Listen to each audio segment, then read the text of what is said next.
24 breaking വാർത്ത. കഴിഞ്ഞ സർക്കാരിന്റെ കാലത്ത് ലിയോണൽ മെസ്സിയെയും അർജന്റീന ടീമിനെയും കേരളത്തിലേക്ക് എത്തിക്കാമെന്ന് പറഞ്ഞ് നടത്തിയത് കോടികളുടെ തട്ടിപ്പും ചട്ടലംഘനവുമാണെന്ന് തെളിയിക്കുന്ന കായിക വകുപ്പിന്റെ അന്വേഷണ റിപ്പോർട്ട് പുറത്തുവരികയാണ്. ആ റിപ്പോർട്ടിന്റെ ഉള്ളടക്കം നമ്മളെ അക്ഷരാർത്ഥത്തിൽ നടക്കുന്നതാണ്. മെസ്സിയെ കൊണ്ടുവരാമെന്ന് പറഞ്ഞ് നടത്തിയത് വ്യാജ നീക്കമായിരുന്നു. കായിക വകുപ്പ് റിപ്പോർട്ടിന്റെ പകർപ്പ് നമുക്ക് ലഭിച്ചിട്ടുണ്ട്. മെസ്സിയെ എത്തിക്കാനുള്ള നീക്കത്തിന്റെയോ സ്പോൺസർ സർക്കാർ കരാറിന്റെയോ രേഖകളൊന്നും തന്നെ ഇല്ല. സ്പോൺസറായി രംഗത്തെത്തിയ റിപ്പോർട്ടർ ബ്രോഡ്കാസ്റ്റിംഗ് കോർപ്പറേഷനായി സർക്കാർ സംവിധാനങ്ങൾ ദുരുപയോഗം ചെയ്യപ്പെട്ടു എന്നും റിപ്പോർട്ടിൽ പരാമർശമുണ്ട്. ഷഫീദ് റാവുത്തർ ഞങ്ങളുടെ പ്രതിനിധി വിവരങ്ങളുമായുണ്ട്. ഷഫീദ്, നമുക്കറിയാം ഈ മെസ്സിയെ കേരളത്തിലേക്ക് കൊണ്ടുവരാം എന്ന ആദ്യത്തെ പ്രപ്പോസൽ സംസ്ഥാന സർക്കാരിന് വെക്കുന്നത് 2023 ജൂലൈയിലാണ്.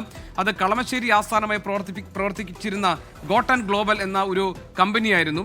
ആ കമ്പനിയുടെ ലൈസൻസ് കിട്ടിയതിന്, അതിന്റെ രജിസ്ട്രേഷൻ നടന്നതിനെ ഏതാണ്ട് ഒരു വർഷം മുൻപ് മാത്രമാണെന്നും 1 ലക്ഷത്തിൽ താഴെ മാത്രമാണ് അതിന്റെ മൂലധനം എന്നുമൊക്കെ ഈ റിപ്പോർട്ടിൽ കണ്ടെത്തിയിട്ടുണ്ട്. മാത്രമല്ല, പിന്നീട് സ്പോൺസർമാരായി എത്തിയ റിപ്പോർട്ടർ ബ്രോഡ്കാസ്റ്റിംഗ് കോർപ്പറേഷന്റെ മേൽവിലാസവും നേരത്തെ വന്ന ഗോട്ടൺ ഗ്ലോബലിന്റെ മേൽവിലാസവും ഒന്ന് തന്നെയാണ് എന്നുകൂടി ഉള്ള കണ്ടെത്തൽ ഈ കായിക വകുപ്പിന്റെ റിപ്പോർട്ടിലുണ്ടെന്നാണ് ഞാൻ മനസ്സിലാക്കുന്നത്. അങ്ങനെയാണെങ്കിൽ ഇത് വളരെ ആസൂത്രിതമായ ഒരു തട്ടിപ്പ്.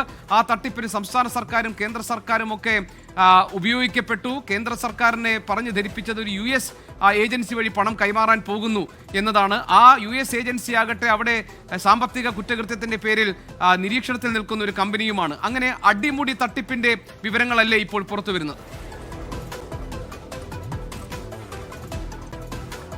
ഉറപ്പായിട്ടും. കാരണം നമുക്കറിയാം 2023 ഇത് ആദ്യമായി, അതായത് മെസ്സിയെയും അർജന്റീന ടീമിനെയും കേരളത്തിലേക്ക് കൊണ്ടുവരാൻ താല്പര്യപ്പെടുന്നു, അതിനു വേണ്ടിയിട്ടുള്ള മുഴുവൻ തുകയും ഞങ്ങൾ വഹിച്ചോളാം എന്നൊക്കെ പറഞ്ഞുകൊണ്ട് നേരത്തെ ഗോപി GK സൂചിപ്പിച്ചതുപോലെ തന്നെ കളമശ്ശേരി ആസ്ഥാനമായ ഗോട്ടാട്ട് ഗ്ലോബൽ എന്ന് പറയപ്പെടുന്ന സ്ഥാപനം സർക്കാരിന് ആദ്യ കത്തയക്കുന്നത്. അതിന് 20 ദിവസം മുൻപ് മാത്രമാണ് ഈ സ്ഥാപനം രജിസ്റ്റർ ചെയ്തതെന്നും 1 ലക്ഷം രൂപ മാത്രമായിരുന്നു അന്ന് മൂലധനമെന്നും ഈ കായിക വകുപ്പ് സെക്രട്ടറിയുടെ അന്വേഷണത്തിൽ കണ്ടെത്തിയിട്ടുണ്ട്. അതായത് ഇങ്ങനെ ഒരു തട്ടിപ്പ്, ഒരുപക്ഷെ ഇപ്പോൾ കായിക വകുപ്പ് സെക്രട്ടറിയുടെ കണ്ടെത്തലനുസരിച്ച് അങ്ങനെ ഒരു തട്ടിപ്പിന് വേണ്ടി മാത്രം ഗൂഢാലോചന നടത്തി അന്ന് രൂപീകരിച്ച അല്ലെങ്കിൽ അന്ന് ഉണ്ടാക്കിയ ഒരു കമ്പനിയാണത് എന്നുള്ള കാര്യം ഈ റിപ്പോർട്ടിൽ പറയുന്നുണ്ട്. മാത്രമല്ല, ഈ പിന്നീട് സ്പോൺസറായി എത്തിയ റിപ്പോർട്ടർ ബ്രോഡ്കാസ്റ്റിംഗ് കമ്പനിയുടെ അതേ മേൽവിലാസമാണ് ആദ്യത്തെ സ്ഥാപനത്തിനെന്നും റിപ്പോർട്ടിലുണ്ട്. ടെൻഡറില്ലാതെ ഏകപക്ഷീയമായി സ്പോൺസറെ കണ്ടെത്തിയതിലെ വീഴ്ചയും ഇതിൽ പരാമർശിക്കുന്നുണ്ട് എന്ന് പറയുമ്പോൾ സ്വാഭാവികമാണ് ഒരു കോൺസ്പിറസി നടന്നു. അങ്ങനെ മെസ്സിയെ കൊണ്ടുവരാനുള്ള നീക്കം വ്യാജ നീക്കമാണെങ്കിൽ അതിന് ആസൂത്രണത്തിന്റെ വഴികളാണ് ഈ കളമശ്ശേരിയിലെ ഈ കമ്പനി. അത് 1 മാസം മുൻപ്, അതായത് സർക്കാരിന് കത്തയക്കുന്നതിന് തൊട്ടൊരു മാസം മുൻപ് മാത്രം ആ കമ്പനി, അങ്ങനെ ഒരു കമ്പനി രൂപീകരിക്കുന്നതടക്കമുള്ള കാര്യങ്ങൾ നമുക്ക് മനസ്സിലാക്കാൻ കഴിയും. ഇത് രണ്ടാമത്തെ പ്രധാനപ്പെട്ട കാര്യം.